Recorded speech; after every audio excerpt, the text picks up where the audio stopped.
ኢሳይያስ ምዕራፍ 45 ላይ ያለውን ቁጥር 1 እግዚአብሔር ለቀባው አሕዛብን በፊቱ አስገዛ ዘንድ የነገስታትን ወገብ ፈታ ዘንድ በሮች እንዳይዘጉ መዝጊያዎቹን በፊቱ ከፍት ዘንድ ቀኝ እጁን ለያስኩት ለቂሮስ እንዲህ ይላል ስምህን አስገባ ስምሽን አስገቢ በማይዝል ዛሬ ትያዣለሽ በማይደክም ዛሬ ትያዛለህ ቀኝ እጁን ለያስኩት ለቂሮስ እንዲህ ይላል በፊት እሄዳለሁ ተራሮችን ትክክል አደርጋለሁ የናሱን ደጆች እሰብራለሁ የብረት መወርወሪያውን ቆርጣለሁ በስም የምጠራ የእስራኤል ቅዱስ አምላክ እግዚአብሔር እኔ እንደሆንኩ ታውቅ ዘንድ በጨለማ የነበረው መዝገብ በስውር የተደበቀውን ሀብት ማለት እግዚአብሔር ከፊት ወጥቶ የትኛው ነው ብርቱ ነኝ ያለ በእግዚአብሔር ፊት መቆም የሚችል የትኛው ጀግና ነው እኔ ጀግና ነኝ እኔ ኃያል ነኝ ብሎ በእግዚአብሔር ፊት መቆም የሚችል ማን ነው የትኛው እስቲ ንገሩኝ እስቲ ማን አለ እግዚአብሔር የሚገርማችሁ ነገር ከእስራኤል ምድር ተማርኮ ወደ ባቢሎን የገባውን የእስራኤልን ሕዝብና የነሱ የሆነው ነገር አንዱም ሳይቀር ናቡከደነጾር ወደ ባቢሎን የማረከውን እያንዳንዱን ነገር እግዚአብሔር ሰብስቦ እንዳይነካ አድርጎ እንዳይሸጡት እንዳይበሉት እንዳያጠፉት አድርጎ ለምን ካላችሁ ከቤተ መቅደስ ጭምር የተወሰደ ቃል ከእግዚአብሔር ቤት ውስጥ ጭምር የሄደ የወርቅ ዕቃዎች አሉ ሂዱና ዕዝራ ምዕራፍ 1 ቁጥር 16 አንብቡ ከ1 እስከ 16 ተመልከቱ እግዚአብሔር ይጠብቅ ነበር ንብረታቸውን ይጠብቅ ነበር ቤታቸውን ይጠብቅ ነበር ልጆቻቸውን ይጠብቅ ነበር ኪዳኑን ሄይ ትቶኛል የሚል ሰው ቤት በእግዚአብሔር ተቀጥሯል በትንቢተ ኢሳይያስ ምዕራፍ 55 ቁጥር 6 ላይ የሚገርም ነው እግዚአብሔር ኪዳኑን በማሰብ የሚታወቅ አምላክ ስለሆነ ዘላለማዊ ኪዳኑን ካንተ ጋራ የገባውን እግዚአብሔር አይረሳም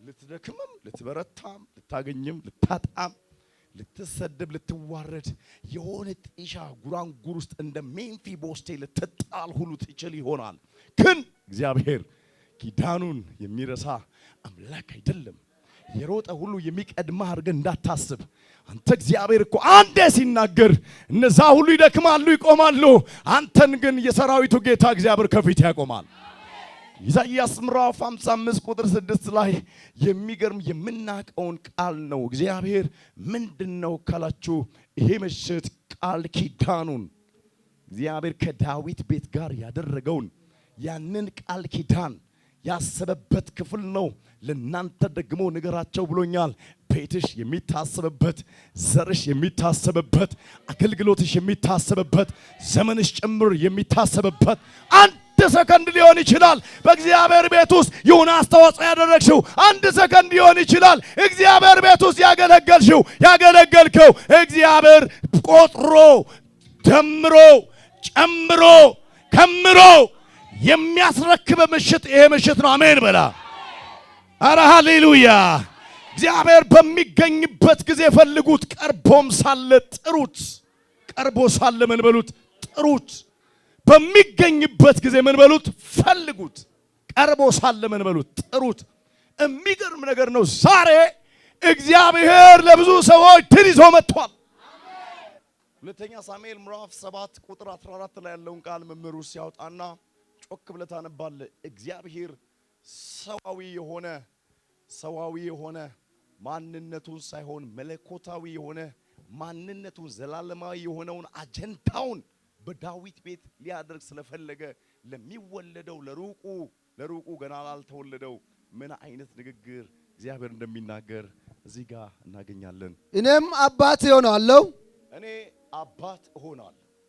እርሱም ልጅ ይሆነኛል ክፉ ነገርም ቢያደርግ ሰው ቢቀጣበት በበትርና በሰው ልጆች መቀጫ እገስጸዋለሁ ፊትም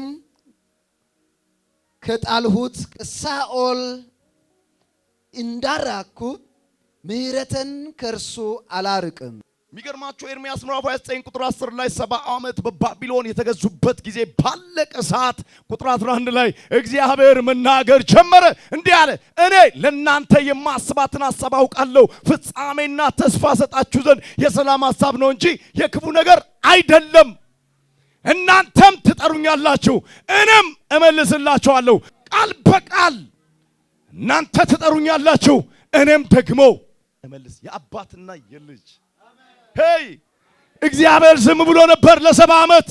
ድምፁን አቋርጦ ነበር ለ70 ዓመት። በጣም በዚህ ምድር ላይ ምንድነው ከባድ ካላችሁ የእግዚአብሔር ዝምታ። እግዚአብሔር ዝም አይበል። ሰው ይለወጥ፣ ሰው ይቀየርብህ።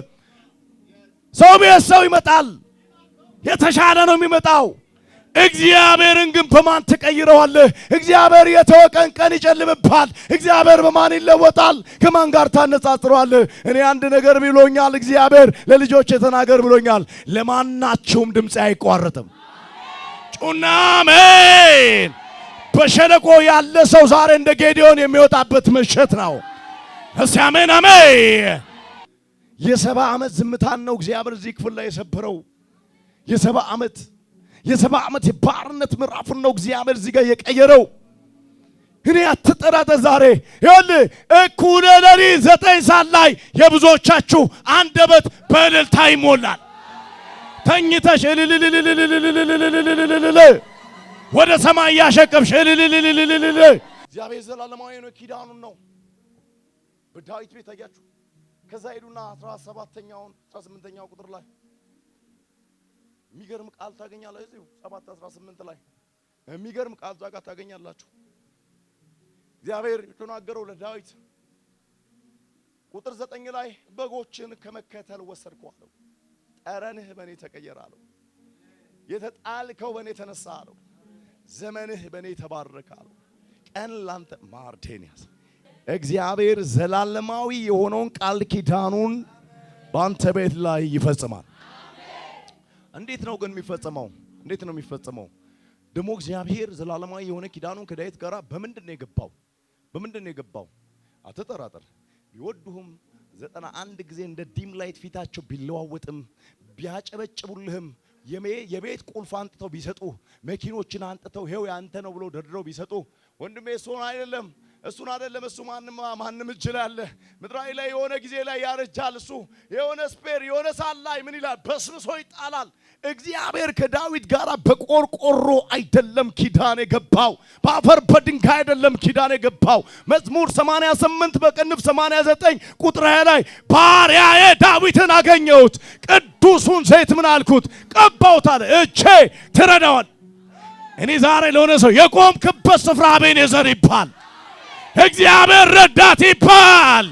ምን አለ ጩና አሜን በላ። እግዚአብሔር ያገዛት መጣች። እግዚአብሔር የረዳው መጣ። እግዚአብሔር የባረከው መጣ። እግዚአብሔር ያሻገረው መጣ።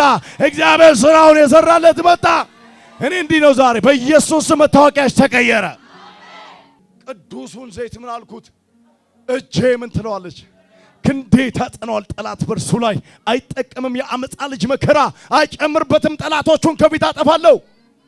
እውነትና ምሕረቴ ይከተሉታል ካለ በኋላ ቁጥር 34 ላይ ኪዳኔን አላረክስም፣ ከከንፈሬ የወጣውን ቃል አልለውጥም። ዳዊትን እንዳልዋሸው አንድ ጊዜ በቅድስነቴ ማልኩኝ። ዘሩ ለዘላለም ዙፋኑን በፊቴ እንደ ፀሐይ። የሆነ ሰው ያብረቀረቀ ሊቀጥል ነው። ምንም አማራጭ የለም። አሜን ብላ እየጨመርክ ትሄዳለህ። ዘካርያስ ምዕራፍ 2 ቁጥር 8 ላይ አንድ ነገር አለ። ሁለተኛው ቁጥር ላይ ስትመለከቱ ያ ጎልማሳ አይታችኋል። የሆነች ብጣሽ ገመድ ይዞ ኢየሩሳሌምን ወይ ደግሞ እስራኤልን ሊለካ እየተንቀሸቀሸ ገመድ ይዞ ሲሄድ ብርቱ መልአክ ከፊት ቀደመና አትለካም አለ። ሄይ አንተ ላይ የጠጣ ሲኒ እንዲህ ያሽከረከረ አንተ ሊለካ ሄይ ጠጠር እየቆጠረ የሆነ እንጨት እንደዚህ እየቆጠረ አንተ አልለካም የሚል ሰው ዛሬ አንድ ሰው ጮህ አሜን። አይለካም ቤትሽ። እስራኤል አይቆጠርም። ኪዳን ያለው ሕዝብ አይለካም። ለዛ ነው መጽሐፍ ቅዱስ አስረግጦ ሲናገር ከእስራኤል ጋር የሚጣላ ሕዝብም ሆነ መንግስት አይጸናም ነው የሚለው። ሕዝብ ሆነ መንግስት ምን አይልም? አይጸናም። በቲቶ 2:11 ላይ ሰውን ሁሉ የሚያድን የማን ጸጋ? የእግዚአብሔር ጸጋ ምን ብሏል? ኢየሱስ ክርስቶስ ባንተ ውስጥ አለ። ጩና አሜን በላ። ይበልጣል። አሜን ይበልጣል። አሜን ተወድጃለሁ የሚል አንድ ሰው አጨብጭቦ እስቲ አሜን ይበላ። ያውም ደግሞ ዘላለማዊ በሆነ ፍቅር ለእግዚአብሔር ክብር ይሁንለት። እስቲ አሜን በል። ስለዚህ አትረካም። ለምን? እኔ በዙሪያ ሰዓት ቅጥር ነኝ፣ በውስጧ ደግሞ ክብር ነኝ አለና እናንተን የነካችሁ አላቸው የዓይኔን ብሌን። የእግዚአብሔር የዓይኑ ብሌን ናቸው እነሱ። አይገርም? ይጠብቃል